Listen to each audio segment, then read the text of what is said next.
Hey, it's Rebecca Smith from the KBIA newsroom in Columbia, and it's time for Missouri Health Talks, a project where we listen in on Missourians' conversations about access to healthcare.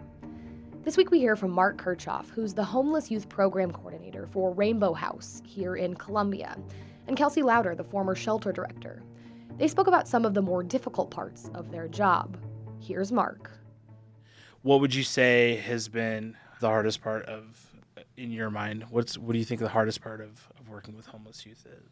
I think it's when you don't have the resources.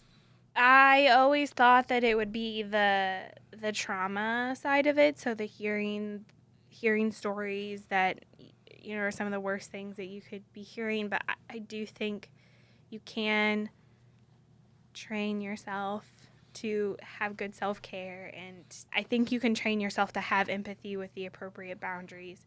I think you have to, or you're not going to be able to do this job without getting burnt out really fast.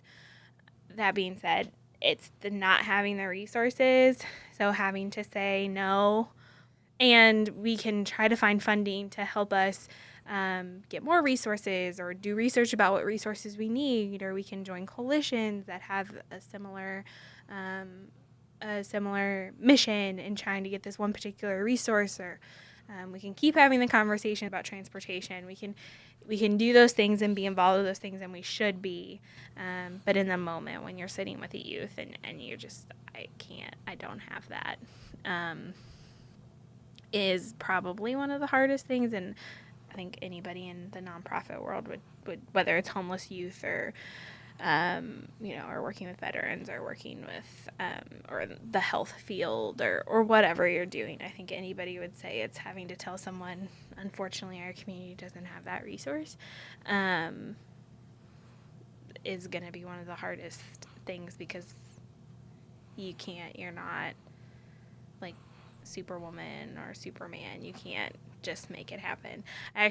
My first job out of grad school, I was working with a client, and I was talking to my mom about him because she worked at the same place I did, and so she knew him as a client too.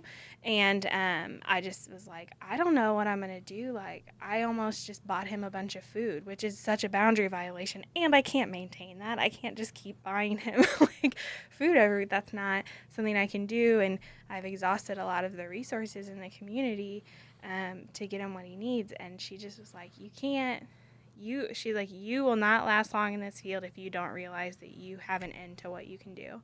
There is a limit, there is a wall, and you can try to push past that, and you should try to push past that, because that's where your creative solutions come in.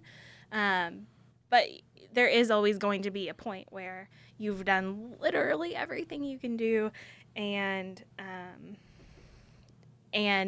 you have to have some radical acceptance with that and just be able to say, I think I've reached that point. It'll never be easy. That was Kelsey Louder and Mark Kirchhoff speaking about some of the harder parts of their jobs when it comes to working with young people experiencing homelessness. That's it for this week's Missouri Health Talks. Tune in next week for more conversations from throughout the state about health and access. I'm Rebecca Smith. Thanks for listening.